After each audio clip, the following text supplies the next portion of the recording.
Yeah, it was good, Joe. It's your man, the Bigga P, and here are my thoughts on the Floyd Mayweather-Marcos Maidana pay-per-view. For once, the main event was actually the best fight on the card for a Floyd pay-per-view, which is a rarity. Um, the undercard was not hitting at all. I didn't really enjoy any of the undercard fights in the least. The first one set off was Marco Antonio Parabon versus J. Leon Love. Love, I'm not too high on. Never been too high on. Parabon, I always thought always got had such a raw deal. Although I did think he lost. I did think he lost the fight to Bika. Um, I also think he actually beat Badu Jack. Although that was one hell of a fight. So I thought, and Badu Jack was probably the fighter I actually thought had the most potential of anyone in the Mayweather camp.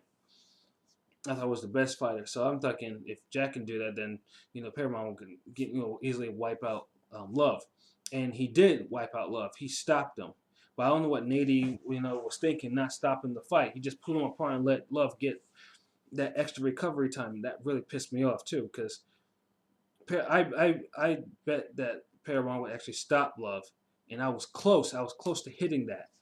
Um, although Paramount did eventually drop him.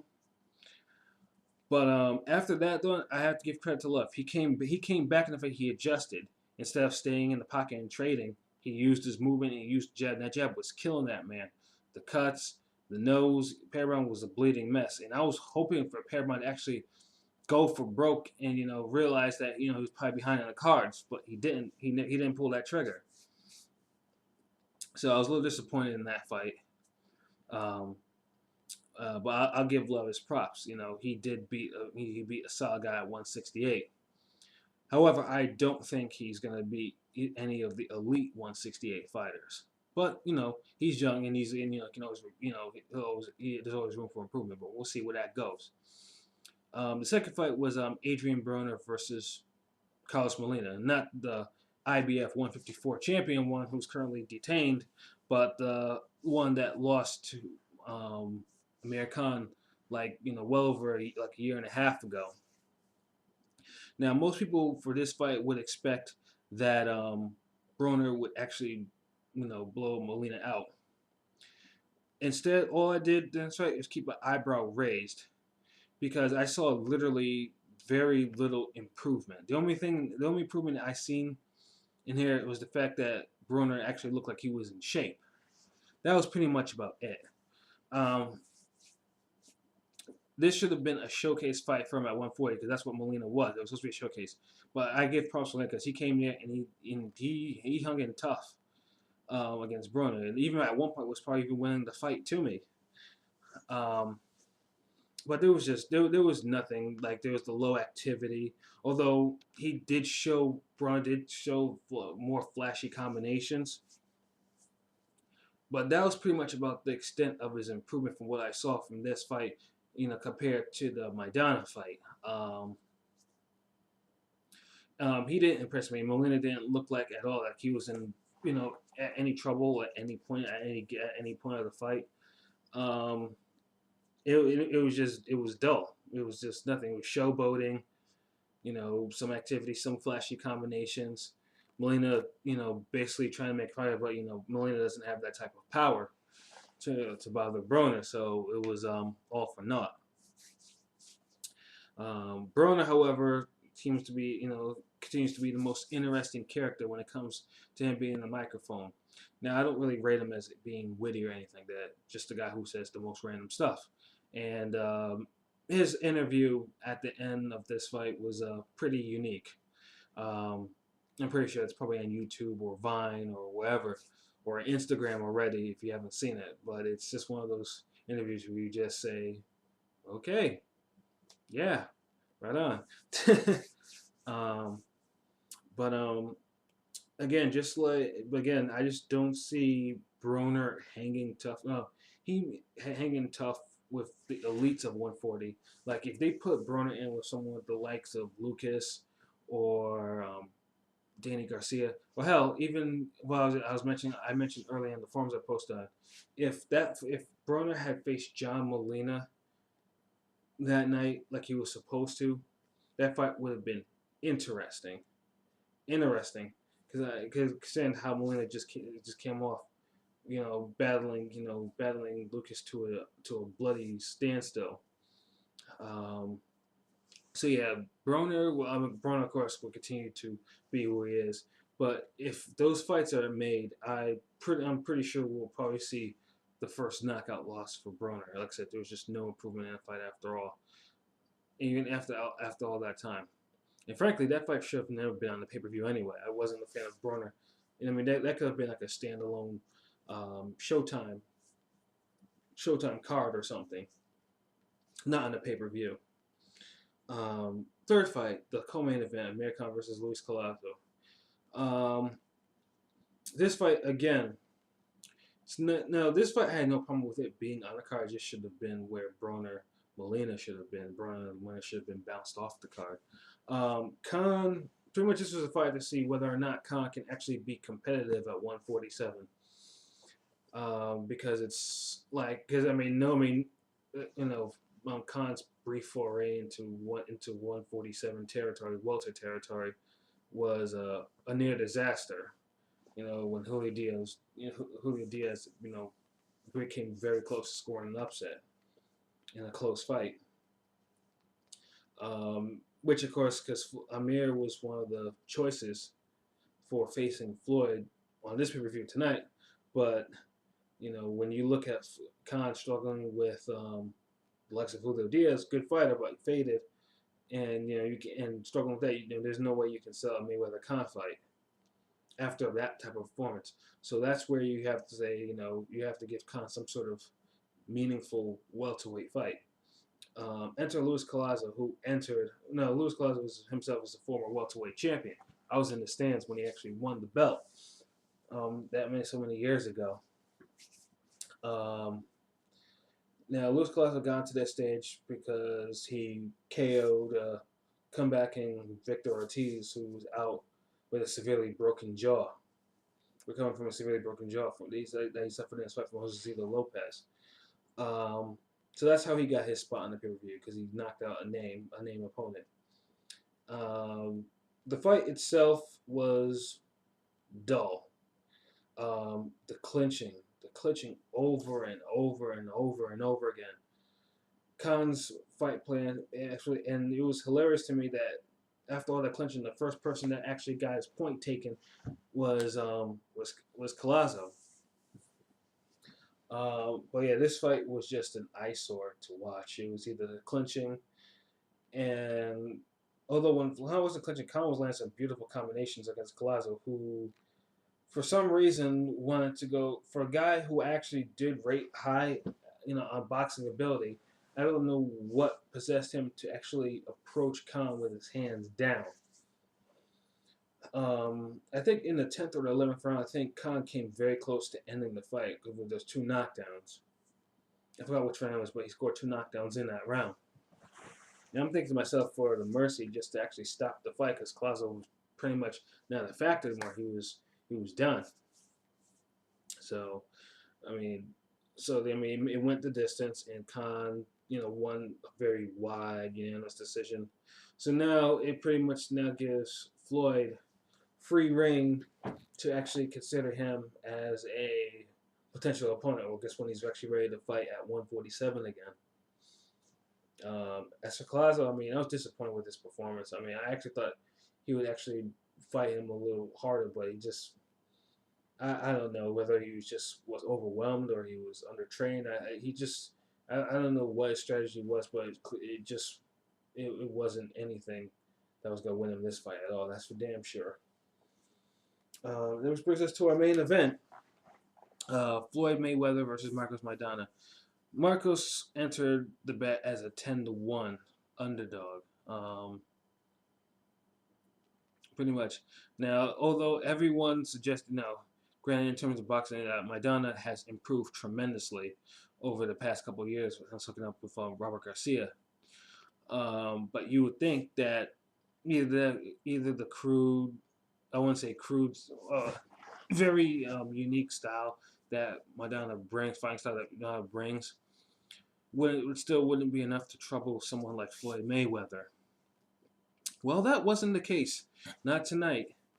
Um, it was very surprising how fast that Maidana came out. Immediately, Marcos made things extremely uncomfortable for Floyd by putting him on the ropes, by keeping him by smothering on the ropes and landing the overhand rights and the lefts and the left hooks on the inside and the short uppercuts. And Floyd, see, definitely for one of the rare times that I've seen in his career, actually had a hard time actually warming up for that type of pressure and how to actually adjust. Because usually Floyd, when he gets in trouble early, he adjusts early. Um, yeah, I mean usually he'll adjust very early, but it's also kind of unique. It was also kind of in awe to actually see Maidana to actually put in all that type of energy, and you're wondering, can he actually keep up that type of pressure for 12 rounds? And for a while, it looked like he was doing it. He was going to do it because I think probably, I mean, going into like after the seventh round, I mean, it was feasible. It was a very even fight. It was close. Maidana Mayweather, I think he got cut off the headbutt. He kept on pawing at his cut. That's the first time I've seen him actually cut over the eye. He doesn't. That was the first time I've ever seen him cut over there, and he was pawing at it like he was throwing off his game. And seeing Floyd Senior didn't really seem to offer um, anything helpful to me other than say, go and kick his ass. That's just. I mean, that's not really a plan. And that's not really a plan to utilize. But Floyd, for some odd reason, spent a lot more time on the ropes, more than what he usually does. Um, which brings me to the point that it's either one or two things. Either age is starting to set in a little bit. The legs can't really do what they used to do. He needed a little bit of rest. The stamina might be a little, not what it used to be. Or most likely the fact that whereas Floyd, I think, gained only like 2 pounds, Maidana gained nearly 20 pounds, and the weight gain was killing that man. And he was having a hard time holding him off. But Floyd adjusted, though. He adjusted. He attempted to. He stole most of the later rounds by keeping Maidana in the middle of the ring and forcing him to box. And then those shots to the gut were clutch. Um, but they did very little to slow Maidana down. And this is one of the few Floyd fights that I see, Floyd. I mean, this is one of the few fights where I seen where Maidana at the end of the fight, was more intact and more intact than Floyd was. Um, but it was one hell of an effort. And I would say the jabs to the body and Maidana gassing out, starting to gas out late. I mean that's what I think Floyd started. That's where Floyd started banking in the rounds, and I scored the fight 115-113. It was a close fight, and I don't think most people understand that. I mean, I've seen scores from an actual draw, which is also feasible, to an 8-4 type of situation. I'd say an 8-4 to a draw in the range in between there. That's probably the closest. Are probably the right. I mean, you could see that. I mean, Maidana could have won this because the fight was in the balance. Well into the late rounds. But I had no. But unlike the Canelo fight where they actually said, the majority where that one judge had it a draw, and everyone's looking at it like, what the fuck was that? When they first announced the draw, I'm like, yep, here we go. Let's see what's gonna happen. Um, and then of course the two judges gave Mayweather. I think they were like 8-4 type scores to Floyd. But yeah, it was an interesting fight because, like I said, Floyd gave Maidana all the praise and said they can do it again. And Maidana was, although from what I understand from some of the Argentinian people, that the translator pretty much messed up on the translation of what Marco said. Um, but I personally would love to see this fight because, like I said, it would be significant because Floyd doesn't get rematches. I mean, he only has one rematch in his whole career, and that was the whole Jose Luis Castillo stuff. That was 12 years ago, based off that first fight. So it would be interesting to see what would happen. What happened in the rematch. I take nothing away from Maidana. Maidana put on a great performance. Now, I felt Now the weight gain, gaining 19 pounds, not really happy about that, so to speak, because I think that's a little bit too much weight to gain. I mean, he probably would have been more effective if he had actually went up to, like, let's say, you know, no more than probably 5 to 8 pounds at least, or no more than 10 pounds. Um, Definitely not over 160. That's for damn sure. I don't think he did himself any favors coming in that heavy because it's like I feel like that's probably that's probably that's one of the reasons why he gassed out so he started gassing out late under that incredible pressure that he was putting on Floyd. But I welcome that rematch, and for Floyd, like I said, it was a close fight, a lot closer. I mean, like I said, people have scored us to draws. People have called it, it's 8-4, 7-5. I did. I've seen a whole couple of varying scores across the board for this fight. Um, but one thing is for sure, I do think now age is starting to sit on Floyd Mayweather. It's not just, I mean, even more so. I mean, it was just a lot of things. It seemed like it took Floyd a little bit longer than what he's usually does to actually warm up to this fight. And this is not a guy who doesn't come in the ring warm up. I mean, he was in the back hitting the mitts, with Uncle Roger. Um, so I'm thinking like I said, the reflexes are starting to slow. I mean, defense is solid, but I think his actual reflexes, which has always been a big part of his defensive arsenal and his repertoire, starting to affect. Because like I said, he got hit. And like I said, he got Granted that Maidana threw more, but the a lot of punches landed for him was very close. Floyd was more accurate, obviously, because he threw less. Plus, he threw less punches and landed more. Um, But it was interesting, like I said, because this is the first fight that I've actually seen. I could say that Floyd is probably slowing down just a little bit. It's not drastic. It's nothing like alarming. And I mean, because like I said, because he held fast. He wasn't rocked in any way. It wasn't like he was getting rocked left or right. But you could tell it was. You can maybe attribute it to an off night or whatever. But I do think that age probably is starting to take a little toll on his body. So those are my thoughts for the fight.